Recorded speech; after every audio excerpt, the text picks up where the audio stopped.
to Behavior Chats podcast. I'm your host Caridad, and I want to welcome you to today's episode.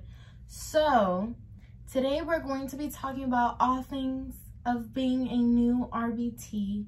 I know it can be such a nerve-wracking process, and when you become a new RBT, there's so many questions I knew I personally had that I would have loved some kind of podcast or YouTube video or something to kind of answer my questions. So that's what I'm going to be doing today. If you would like to participate in these podcasts, like the one today where I got questions, please head on over to my Instagram at caridadp.aba, and there you will be able to chime in, and maybe I'll be able to answer your guys' questions. So I got a question basically asking me how my first day as an RBT was, and I think it was like a little bit different just because I had previously shadowed the client I was going to be working with. So I was pretty familiar with the client already because I did shadow previously. So I wasn't too nervous because of that shadowing. And that's why whenever someone asks me for advice or that they have a new client or whatever the case, I always recommend you shadow beforehand, even if it's not that specific client you're going to be working with, even though that would be the best case scenario. But just having some kind of shadowing, I feel like really kind of prepares you to what's to come, because what we learn in the 40-hour training and all of that really isn't the same as to what we apply, in the sense of you're in a natural environment, so things come up, situations come up that you have to learn how you're going to be able to handle these things, and it isn't as textbook as we learn. So once you really get thrown in there, it's really just a learning process, and I feel like this field you learn a lot through experience. So if you get the opportunity to shadow as much as you can, that's like the best thing I would recommend you do, because I feel like it really helps me be a little bit more confident and not such a nervous wreck when I did get my first official case like alone.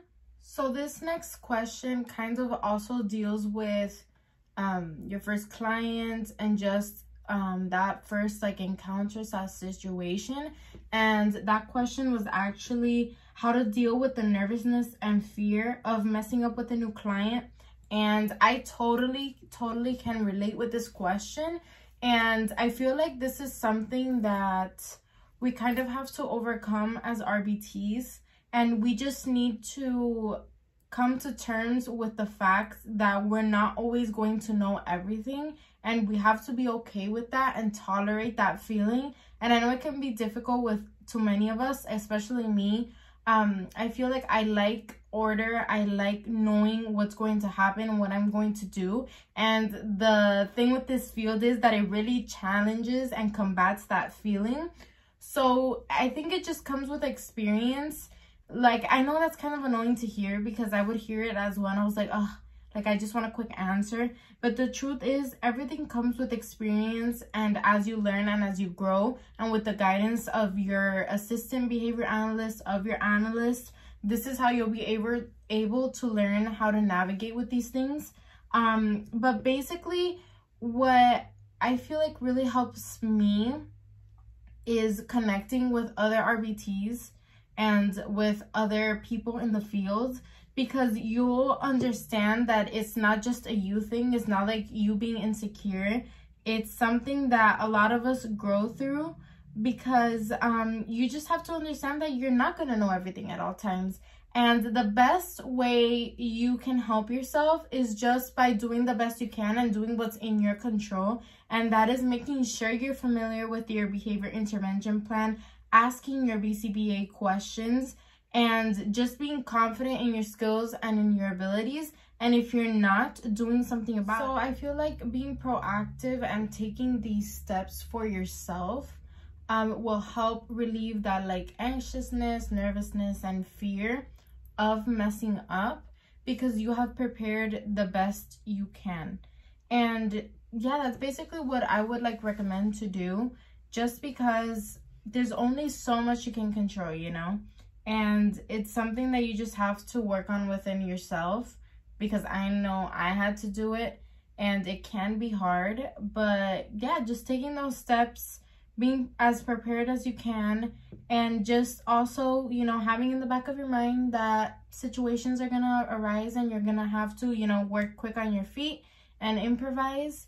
And yeah, that's the best thing I can say in regards to that, because there's only so much, you know, you can prepare for. With that being said, I think another really important topic / point of discussion is agencies, because this is how you initially, you know, get the foot in the door and how you're going to be introduced to all of these clients, your trainings and all of that. And a question I actually got on that is how to deal with agencies, and basically when they like assign you a client that you're not comfortable with, it's too far, if you feel like it's out of your training and all of that. And my best advice for that would be to basically, first of all, if they assign you a client that is too far, or the location or whatever, reach out to them and basically ask for another case. Ask for a transfer. You know, it shouldn't be a big deal, because it's inconvenient for you, and you're the one that's going to have to be there Monday through Friday or Monday through Saturday or whatever your schedule is. You're the one that's going to have to be there every day, and you need to be able to set those boundaries with the agency. So if you're already in this situation, just please ask for a transfer, and specifically say the locations that you're willing to drive through. And I think that'll make it easier for everyone and both parties, just because they already know, you know, what's going on. And if you are new to the agency, I would just set those boundaries immediately. You know, be like, okay, I'm available for this, this, and this, and I am willing to drive up to here. You know, I think that's the best way to do it and make everyone happy. The company will be able to know how to accommodate for you, and you'll know that you'll be getting a case within the mileage or range that you're looking for. I also wanted to touch upon like the boundaries of competence. So if you're a new RBT, or even a seasoned RBT, seasons like if we're a chicken, but you know what I mean, if you're like an experienced RBT or whatever, and you're getting a case that you're dealing with these intense behaviors that maybe you're not familiar with, you're not comfortable working with yet. If this is your first case ever, I think you should reach out to the BCBA or the company and, you know, ask for that training, and maybe shadow someone that does have that experience. And, you know, I think it's a thin line between you're doing a client a disservice if you're on there and you're not doing things properly, and, you know, it's just too much and you don't leave the case. But then on the other hand, you do need that experience, and you will eventually need to learn how to combat these behaviors. So I think it's like a choice of talking to the group of people you're going to be, you know, on the case with, and asking for that help, asking for that advice. And don't feel ashamed if you're going to have to leave the case, because, you know, in the end of the day, like I have said in my previous podcast, we need to think about the client's well-being and what's going to benefit the client. And if that's not you, there's nothing to be ashamed of. Really, there isn't. There's just a better opportunity for you to learn in the future, and ask for that shadowing, ask for that help. And if at the end of the day you have to leave, you have to leave, and there'll be other cases you can work on, and that can be a learning experience for you. And then you know what you're not comfortable with and what you need to work on. So you'll be able to ask the BCBA, okay, what can I do in this situation? How can I train if I do in the future get a client that has these behaviors that I'm not used to working with? You know, we just have to look at everything within a learning standpoint, and, you know, realize that this is all a learning experience. You have to take it step by step, and it can, you know, hurt your ego and your confidence and all of that. But at the end of the day, you know, we want to learn and we want to strive to do better. And if what we have to do is ask for help, get that training, or leave the case, that's what we have to do. So the last thing I wanted to touch up on in today's episode is basically talking about dealing with your emotions and how to set yourself up for success in a way. So I know when we're new RBTs, everything can be so exciting. And at least for me, I wanted to plan session activities. I wanted to get everything together. I wanted to have this. I wanted to plan this. I wanted it all. I wanted to experience everything because I was so excited about this new adventure, this new field. And I was really passionate about, you know, working with the communities we do and helping. That's like what I strived for. And I really like burned myself out quickly later on. And I don't think burnout is something that we should, you know, put on the back burner, because you need to be able to like kind of schedule yourself in a way where you are putting time for yourself and being able to disconnect, you know, like when you're done with the client, like that's it, you know. And it's kind of hard, but I've kind of learned that mentality. You know, I only worry about my client when I'm there and when I'm talking to the BCBA and in the times that I need to be worrying about this. But then other than that, I need to disconnect. I need to find something else, because you'll quickly realize how tiring things can be, and that's not good for you or for your client. So you need to set those healthy boundaries early on in your journey as an RBT, as soon as you get your new client, because that'll really help you be a better therapist and, you know, for yourself mentally. There's this little quote I like to say: help others by helping yourself. And I think it is so important to apply that early on in your career as an RBT, because you'll quickly realize how you will you know, only be focused on your client, only be focused on your cases, and not make time for yourself for other interests that you have apart from ABA. And I feel like setting those healthy boundaries will be the way you'll be able to achieve that. And yeah, I wish I would have done that early on, because, you know, later on it really, you know, bit me in the behind. And I was like, man, I wish I would have implemented this early on, because I feel like I would have prevented the consequences, you know.